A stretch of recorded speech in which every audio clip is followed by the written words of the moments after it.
Do you think it was inevitable that schools had to close? No, I don't. I follow the science. You've had my colleagues from Heart on the show, and they have done very thorough research into the fact that schools are actually very safe places. And children themselves, I understand, bear very little risk of serious illness or of transmitting it. So our teachers and our pupils have always, according to the data, been safe in the school environment. Do you think there is some evidence that the schools should have stayed open throughout the pandemic, but with some sensible measures such as clean hands and perhaps where possible social distancing?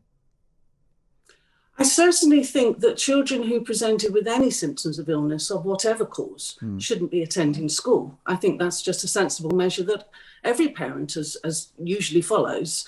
And I also think that schools should have remained open and not asked children to bear a disproportionate burden of the pandemic. Hmm. I'm unconvinced that social distancing would have been necessary. But if it helped reduce anxiety levels for the children and the staff, then that would have been preferable to closing the schools altogether. What was your view of the mask mandate in secondary schools, Dr. Fraser? I have real concerns about the mask mandate for lots of reasons. Every teacher knows, this is not new, that effective teaching and learning requires children to have a voice in the process. And we know that they cannot have a voice when they are masked. Education is not a transmission model of in the form of a lecture, of just output from a teacher. Mm. It has to be processed, and children make sense of their learning by being able to talk to their peers about the learning task, process it, and come to an understanding that makes sense to them in their words. So, collaborative talk, I think, is one of the essential features of a good education service. It's also possible that the teachers themselves have a harder job getting their message across if they are wearing a mask.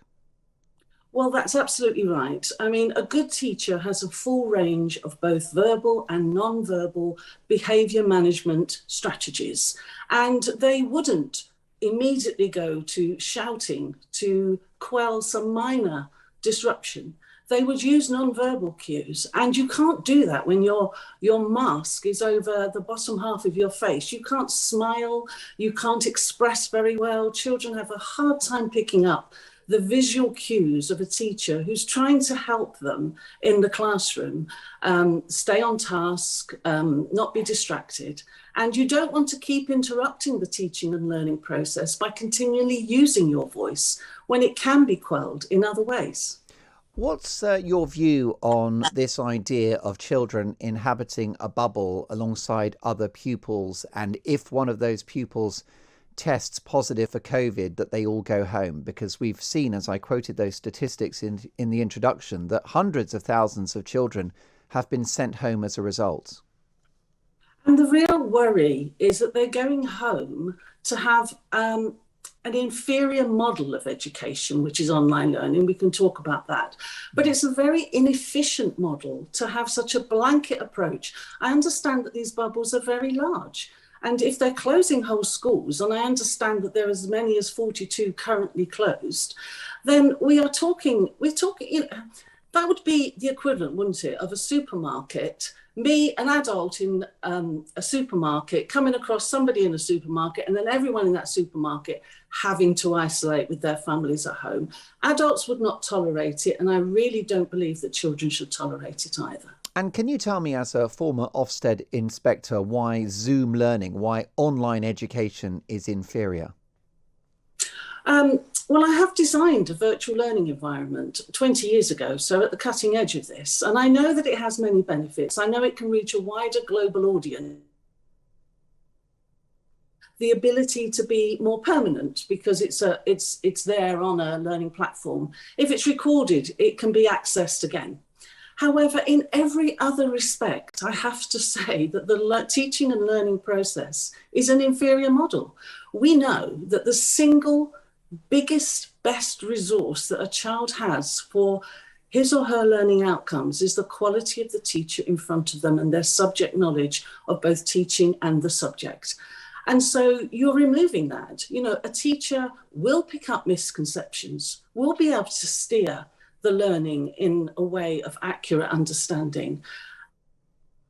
I do not believe that is the best model. I believe it should be the last possible stage that you do so for children. I also think that you don't just learn the curriculum at school, you learn who you are. Children and teenagers are at a formative stage of their life where they are learning who they are, who they want to be. Dreams and ambitions are fostered alongside others within a school setting. Every profession actually starts in a school setting when children set their goals, develop their skill sets, and dream big. And when you remove a child to be socially isolated, then it has big implications, not just for their future, but the future of our country and our economy and so on. Now, you will be well aware, Dr. Fraser, that schools are often the only place a very deprived child gets a square meal. And schools are a place where a child that inhabits an abusive setting can be safe. And both of those things are taken away with school closures or indeed quarantining. I absolutely do believe that. So I've talked about what affects all children, which is the quality of teaching and learning. What affects a disproportionate effect is felt by some children more than others, depending on their family circumstances. We must all be aware that child protection issues have risen by 23%. We know that their witnesses to domestic violence has increased. We know that their own housing situation may well put stress upon their ability to learn at home. We know that parental resources in our hardest hit financially for families who are trying to keep their jobs and they have to try and teach their children at the same time, perhaps without the skills. And we know that digital inclusion is not universal. We know that some families do not have internet access or a separate device for every child that's within the home. And we also know that there are other safeguarding issues that online learning could be seen as a facilitator. We know that teens and adolescents need to feel part of a group. We know that they need social approval and they need to have those social interactions. And they motivate each other, Val. They certainly motivate each other, but they also sort out their difficulties together. Yeah. If they receive any inappropriate attention, they've got their friends to talk about. And online, they might well be receiving unsupervised, in places we don't want them to be, distracted, inappropriate attention without any of the human and emotional means of dealing with it. And I do have evidence that it does remove a layer of safety for children. And schools really should be putting in e-safety measures before they have this blanket closing of schools. Val, why have the authorities allowed children to be so impacted by these measures? Why hasn't there been more work done to look at the potential suffering and the potential, huge life harms that will come from what we're seeing at the moment, especially with children being sent home to self-isolate? Why are we treating children so badly? I think the parental community have spoken up. We see that on social media and, locally, anecdotally, we see that. I'm really asking for the teaching profession itself to stand up because they know what I know. I haven't got access to secret research and data and how to teach successfully. Every teacher knows what I know. And, if doctors have the Hippocratic Oath, then teachers have in loco parentis, which means in place of the parent. And in place of the parent means you have a legal duty and responsibility to ensure that the children in your care do not come to any harm. And that isn't just physical harm, that is psychological harm. So I would like every teacher to feel empowered to make their voice heard. Do you talk to think? their Do you senior think? management. Do you think some of them are afraid to, Val, given the power of the teaching unions? Now, I know that the teaching unions, in many aspects, do great work, and there are some very good people involved. But certainly, the speculation is that the mask mandate and the school closures were certainly, at the request of the teaching unions. Do you think that's an issue? Politics? Um, yes, I think so. I have been a member of a teaching union throughout my teaching profession, and I am aware that their primary duty is obviously the conditions of service of their members and their contracts. But that can't be at the expense of the children for whom those members serve. And yet on this issue, I am disappointed with you. I have written to both of the biggest teaching unions. I've not had a reply. So I would like them to see that children on this issue have to take priority. I do honestly believe it is the children's turn now. We know schools are safe places. Let's signal that they're safe places. Anxious, frightened children with masks, testing every day, social distancing, that you can't learn successfully if you think you're in a place of fear.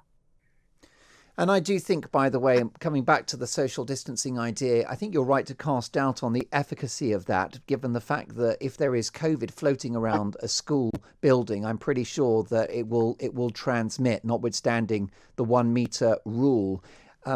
We must focus on the fact that children don't face a mortal threat from COVID, and that should be a key aspect of where the policy goes going forward. So, Val, can you give me your best case scenario for how things look in September? What do you think needs to happen for next term? I think we need to do an audit of where we're at with children. A lot of the data I've got in terms of where they're behind in reading and maths actually only goes up to the end of the autumn term. Well, we've had further closures since then and random closures. So we need stability for children. You know, when children know exactly what's happening, I would like OFSTED to actually spearhead some of that research into where are we at, so that we know exactly what measures to put in place. We definitely need more resources into children's mental health services. The wait for some CAMS provision is not just months now. I've heard it's years, and that's just not good enough. We have harmed children psychologically and educationally, as well as socially, and we need to put those provisions in place. Best case scenario, children can also enjoy their extracurricular activities, and we can have a full program of what they feel defines them as a successful human in sport, in music, in dance.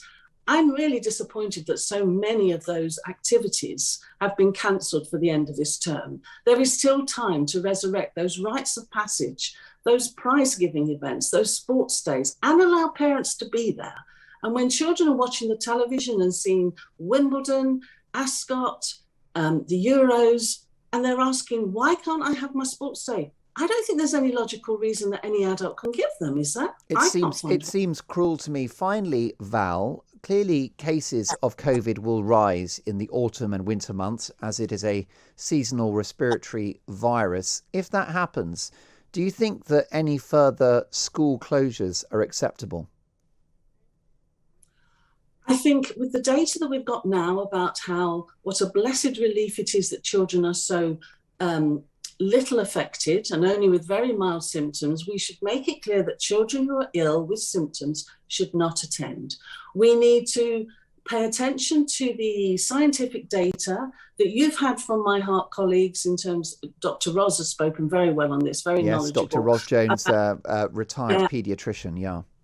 Yes, and she's talked about the transmission rate being negligible. I think we need to educate ourselves as parents. We need to educate ourselves as teachers, and then we need to reassure children that actually, if the data remains the same, schools are safe places and we do not need to close them.